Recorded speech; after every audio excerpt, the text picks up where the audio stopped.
What's up, you team of savages? Today I'm reacting to 10 most elite special forces in the world. Don't forget to like, subscribe, and drop some comments below the video, guys. So let's jump in. Elite Special Forces are some of the best trained and most formidable units a country can boast.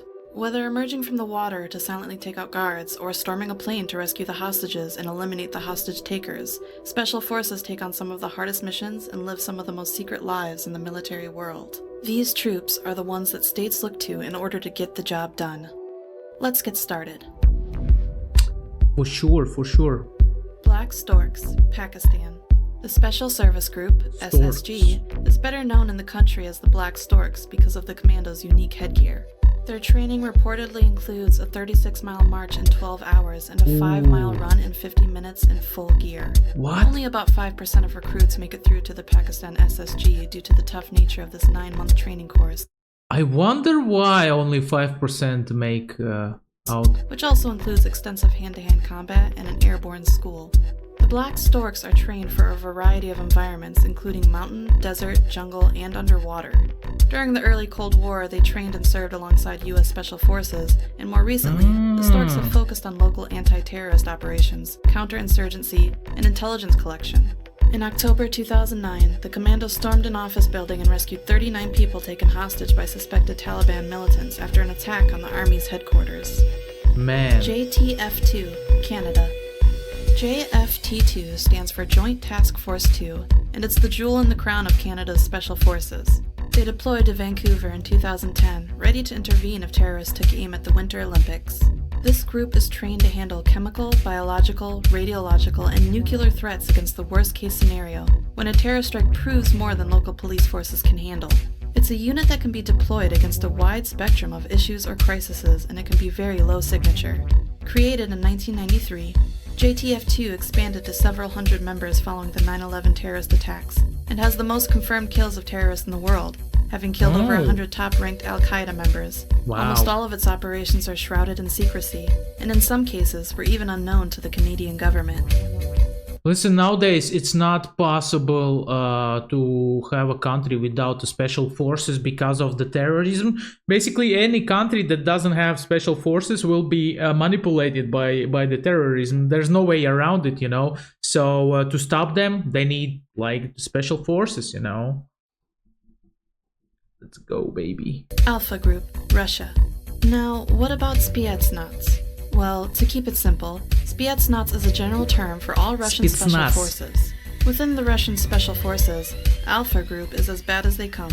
The KGB created this elite group in 1974, and it is believed that it operates under the directive of the top leadership in Russia, which is why most of its operations are classified.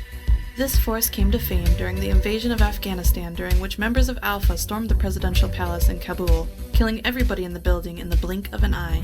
In 1985, a group from this unit was dispatched to Beirut to try and rescue 4 Soviet diplomats. When the diplomats were killed, Alpha Group allegedly hunted down relatives of the hostage takers and returned them to their families in much smaller pieces, to send a message to would-be terrorists. It apparently worked for over 20 years. You saw how sharp was the movement of those guys, man. So sharp. I bet they put a lot of hours in training, a lot. Sayre Makel, Israel. This Israeli Special Forces is focused in intelligence gathering, and it often operates deep behind enemy lines. In 2003, Israeli taxi driver Ilyahu Giro was kidnapped after transporting 4 Palestinians to Jerusalem in his cab, but the Sayre Makel unit located and rescued him from a 3-foot pit in an abandoned factory in a suburb of Ramallah. Wow. The most famous of their large-scale operations is Operation Thunderbolt, which came to be after several terrorists had taken hostages on board of an airline which was flown to Uganda. Many hostages were released, but over 100 hostages were kept in the airport terminal building. An assault force of Sayre Makel assaulted the position, killing the terrorists and freeing all of the hostages. Yeah, and let's not forget how the Israelis captured Nazis in Argentina and were able to take them from Argentina back to Israel and give them under the the court. Man, how crazy is that? GIGN, France. Let's go, France's GIGN. elite counterterrorism teams are some of the finest in the world and have proven their abilities and bravery over decades of dangerous operations. But unlike many anti-terrorist units, GIGN is also used in arrest of dangerous criminals, countering barricade suspects, quelling prison riots, VIP protection, and other high-risk police operations within France or former colonies. Since its founding, the GIGN has seen consistent action. Its members are considered absolute masters of hostage rescue and intervention, especially in high-density environments like buses, ships, trains, and airlines. Their faces are not allowed to be photographed fully exposed, therefore they're often seen wearing tactical ski masks when operating in public. Nobody is nobody in the special forces faces are allowed to be captured because they are special forces. GIGN is known for innovation in technology applications and tactical methods. Their most famous operation is their assault on Flight 8969, which was an Air France flight that was hijacked on December 24, 1994, by the armed Islamic group in Algeria, where the terrorists murdered 3 passengers with the intention to blow up the plane over the Eiffel Tower in Paris. When the aircraft reached Marseille, the GIGN stormed the plane and killed all 4 hijackers. Wow. The bravery of its members comes from their extreme training course. In fact, the training is so extreme that the GIGN has lost more men during training than during their 1,000+ operations. Are you kidding me? What is this? Oh my gosh. GSG-9, Germany. The GSG-9 was formed after the failure of the German police to rescue 11 athletes kidnapped by a group of terrorists during the Munich Olympics, where all the athletes, 5 of the terrorists, and 1 police officer were killed during the rescue attempt. In their That was the early days of the terrorism, by the way, and that was horrible when it happened. I wasn't there, but I heard a lot of things about the event, First major mission, they took a group of 4 terrorists who had hijacked a Lufthansa flight in Somalia. 3 of the terrorists were killed, and the 4th captured during the rescue, but none of the 86 hostages were killed. Between 1972 and 2003, the GSG-9 had successfully completed over 1,500 missions, and yet only discharged a weapon 5 times, 2 of which were to shoot the attacking dogs of people they were trying to arrest. An estimated 300 to 400 people now work within the GSG-9, but the exact figure is not known. Its work today concentrates on counterterrorism, hostage situations, and disarming bombs. J.W. Grom, Poland. The Grom is the leader in Poland's anti-terrorism efforts. It was named after the Silent Unseen, which was Poland's elite World War II Special Operations Unit. The Grom began its operations in 1990, and it mostly deployed in unconventional warfare roles as they have special training in operational maneuvering response. Since the terrorist attacks of 2001, the Grom has been deployed alongside U.S. Special Operations Forces in Iraq, Afghanistan, and elsewhere.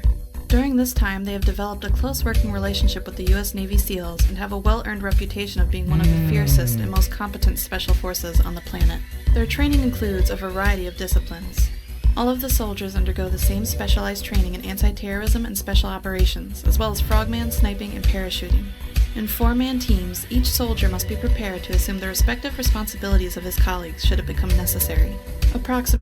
Listen, I mean, don't mess with Polish, please. Polish special forces are crazy. Polish football hooligans are crazy. Polish fighters are super crazy. I mean, I wouldn't mess with them. Approximately 75% of ground personnel are trained as medics or paramedics and can speak multiple languages.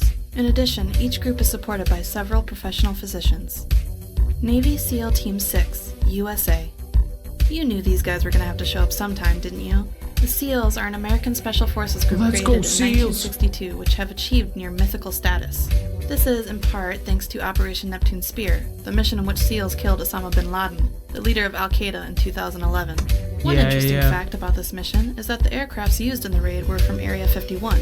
In fact, specially modified helicopters carried Red Squadron of SEAL Team 6 to Pakistan for the raid on Osama bin Laden's compound. The Black Hawks were fitted with top-secret radar spoofing technology, allowing U.S. forces to slip across the border unnoticed. These stealth aircrafts were developed and tested at the infamous Area 51, near Groom Lake, Nevada. SEALs will usually penetrate behind enemy lines and finish their mission before the enemy realizes that they're there. One quality that makes them so effective on land, air, or even at sea. In fact, the word SEAL stands for sea, air, and land, meaning that these soldiers can fight any form of threat, anywhere.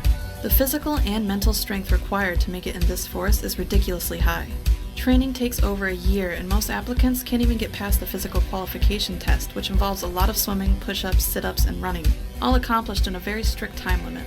Get past that, and you enter general training. Past that, and you move on to SEAL qualification training, which then opens the door to specialized training.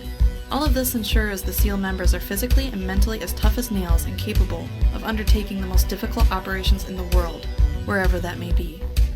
Man. SAS, UK. Let's go, No sauce. other elite special force in Europe can claim to be better than the SAS. The British Special Air Service, known commonly as the SAS, was created in 1941 as a force which could operate behind German and Italian lines and support resistance movements against the occupation forces. And also, let's not forget that that force uses as a weapons bad swear words and fish and chips. The training that a recruit has to go through in order to become part of the SAS is extremely difficult, since in addition to the 40-mile march, the 2-mile swim, and the push-ups and pull-ups, you have to survive in the jungle to learn survival and navigational skills, after jungle. which you endure survival practice. The final test is a 36-hour interrogation session meant to break the candidate's will. What? Not convinced this is better than the SEALs? It may help you to know that the SAS is also trained by MI5 and MI6 security and intelligence services to undertake counter-espionage operations.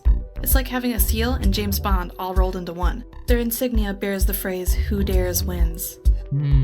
Okay. Number That's 1. interesting. Delta Force, USA. Delta Force is a unit unto itself, composed of members from all branches of the military. The force is armed with cutting-edge weaponry, and its operations remain highly guarded secrets, but you can bet they're in the vanguard of any American-led operation. Its members are not called soldiers, but operators, and are said to shun the traditional philosophies of military life. They wear civilian clothes and they work for whomever needs them, for the Army, the FBI, and the CIA. It must be said, however, that neither the United States government nor the military officially acknowledges the existence of Delta Force. It's only in recent years that vague references by the government to the group's existence has been allowed to go uncensored. Since its inception in 1977, stories of the Delta Force's exploits and missions have leaked out little by little, eventually forming a brief sketch of the unit. However, the group has been criticized for undertaking missions that are on the fringe of regular laws governing the military. This causes some to worry that Delta Force has more power and less accountability than any military organization in a free democracy should. Delta Force is funded out of secret government accounts, away from the public eye, and is believed to answer only to the president, making it one of the most, if not the most, elite special unit in the world.